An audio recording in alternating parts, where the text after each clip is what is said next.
बोलो सियावर रामचंद्र की जय। बोल पवन सुत हनुमान की जय। बोल गौरी पुत्र गणेश जी महाराज की जय।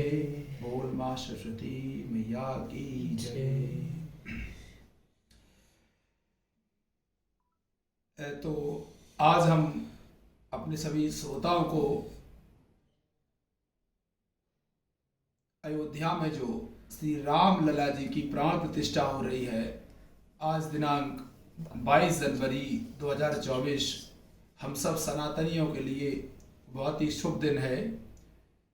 तो इसी उपलक्ष्य में ये दास आपको भगवान राम के जन्म तक का भगवान राम के जन्म तक का रामचरितमानस से पाठ श्रवण करवाएंगे और हम निवेदन करेंगे कि आप लोग इस पूरे पाठ को बहुत ही ध्यान से सुनेंगे, जिससे आपके मनोरथ सिद्ध हों। तो आप सबको मालूम है कि भगवान राम के पिता श्री दशरथ जी महाराज हैं और राजा दशरथ जी ने पुत्र प्राप्ति के लिए अपना एक पुत्रेष्टि यज्ञ किया था, जिसका कुछ वर्णन मद् भागवत में भी किया गया है। और उसमें बताया गया है कि महाराज दशरथ सूर्यवंश के चक्रवर्ती महाराज थे। सूर्यवंश के चक्रवर्ती महाराज थे। विवस्वान से सूर्य भी कहा गया है। उनकी पत्नी संज्ञा के श्राद्ध देव मनु हुए। इनका दूसरा नाम वैवस्वत भी था और वैवस्वत की पत्नी थी श्रद्धा, जिनके 10 पुत्र हुए थे। और इसका वर्णन मद् भागवत में भी मिल जाएगा।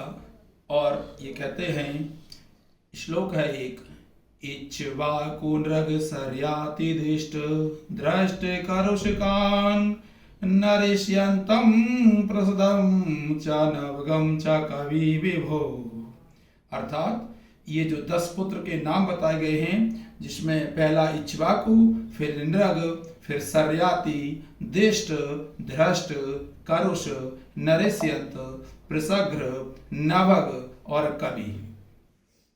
और श्रीमद् भागवत में श्री वीतराग परमहंस श्री सुखदेव जी ने कहा है, क्षोभतस्तु मने जिज्ञे इक्ष्वाकु ग्रचा श्रुतः तस्य पुत्र सत ज्येष्ठा विकोच्छिनि विदंड कहा। अर्थात एक बार मनु महाराज जब छींक रहे थे, तब उनकी नाक से इक्ष्वाकु नाम का पुत्र पैदा हुआ।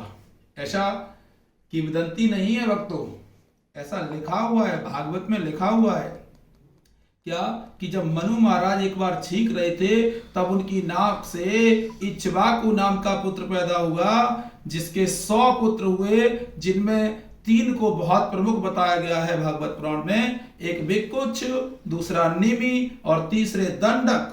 ये 3 बहुत प्रमुख हुए 100 में से। नाम फिर से स्मरण करें, विकुच्छ, निमि और दंडक।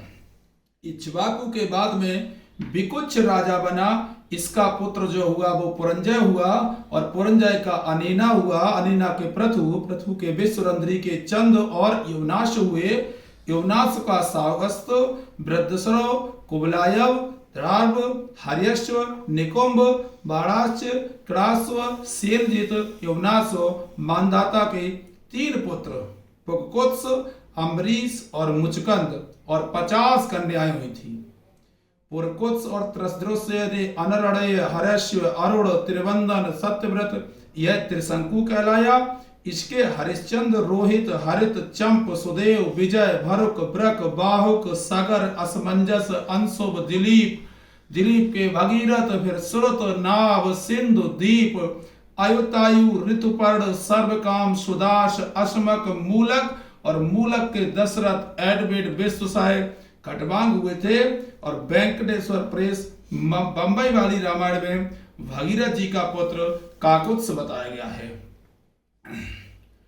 इसके बाद सुख जी कहते हैं, सुखोवाच, सुखदेव जी कहते हैं खट्वांगा दीर्घबाहुश्च रघुस्त स्मात् प्रत्सर्वः आज स्थितो महाराजस्तस्मात् दशरथो अभवत्। ये भी मध्य भागवत में आपको मिल जाएगा। खट्वांग के दीर्घवायु, फिर उनके रघु, रघु के अज और अज के महाराज दशरथ अयोध्या के चक्रवर्ती शासक हुए। भक्तों, हमने आपको संक्षेप में जो अपना ये दशरथ जी हैं, दशरथ जी की उत्पत्ति कैसे हुई है, जो अपन कहते हैं रघुकुल रीत सदा चले आई, प्राण जाए पर वचन न जाई, तो वो रघु कहाँ, रघु के अज और अज के महाराज दशरथ हुए हैं, अयोध्या के चक्रवर्ती शासक हुए हैं। अयोध्यापुरी में रघुकुल शिरोमणि महाराज दशरथ धर्म धुरंधर गुणों के भंडार हैं और ज्ञानवान तथा वीरों में श्रेष्ठ हैं। उनके 3 श्रेष्ठ महारानियां, दशरथ जी की तीनों महारानियों के नाम से आप चिर परिचित होंगे। कौशल्या, कैकेयी और सुमित्रा के साथ खुशी खुशी रहते थे दशरथ जी अयोध्या में।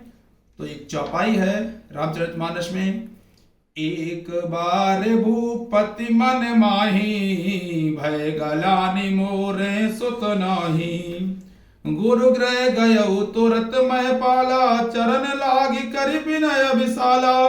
क्या अर्थ है इसका? एक बार राजा के मन में, यहाँ राजा का अर्थ दशरथ जी से है, एक बार राजा के मन में बड़ी गलानी हुई कि मेरे पुत्र नहीं है। राजा दशरथ जी के 3 रानियां थी, लेकिन उनके कोई पुत्र नहीं थे।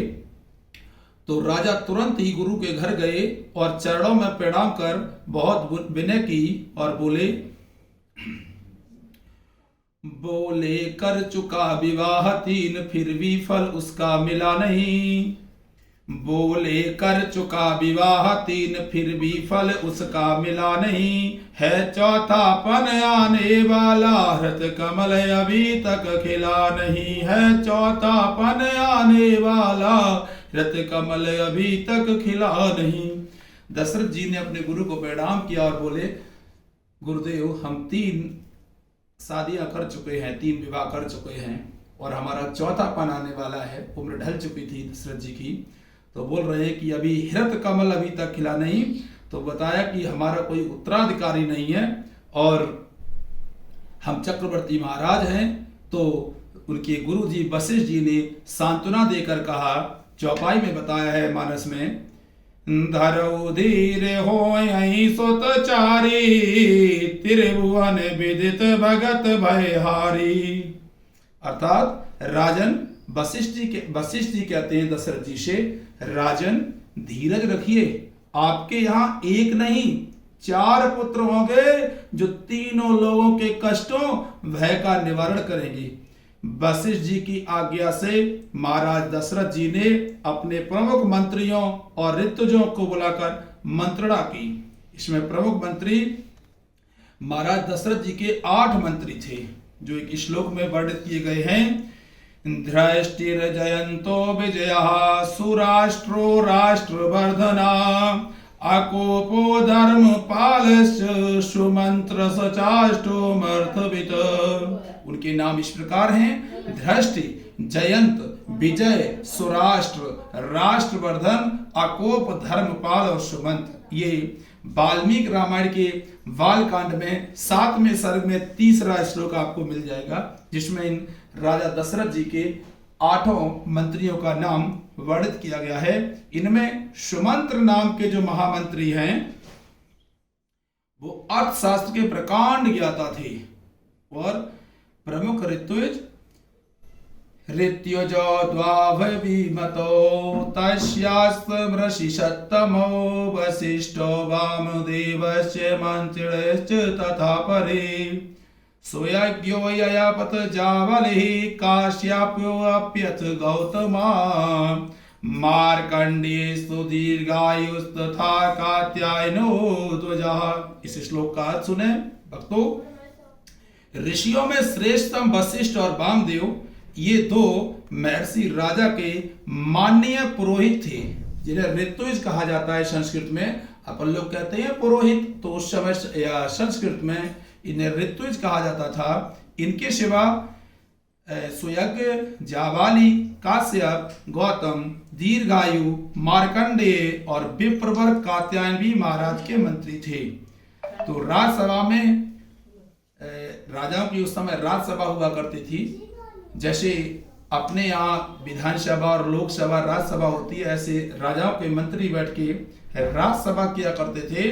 तो राज्यसभा में वशिष्ठ जी की अध्यक्षता में अध्यक्ष बनाया गया वशिष्ठ जी को। तो एक निर्णय हुआ कि एक पुत्रेष्टि यज्ञ का आयोजन किया जाए। पुत्रेष्टि यज्ञ का अर्थ पुत्र की प्राप्ति के लिए किया जाने वाला यज्ञ। वशिष्ठ जी ने महाराज दशरथ से यज्ञ से संबंधित सामग्री आदि की चर्चा करके निर्देश दिया कि आप महातपस्वी ऋष्य शृंग को आमंत्रित करो।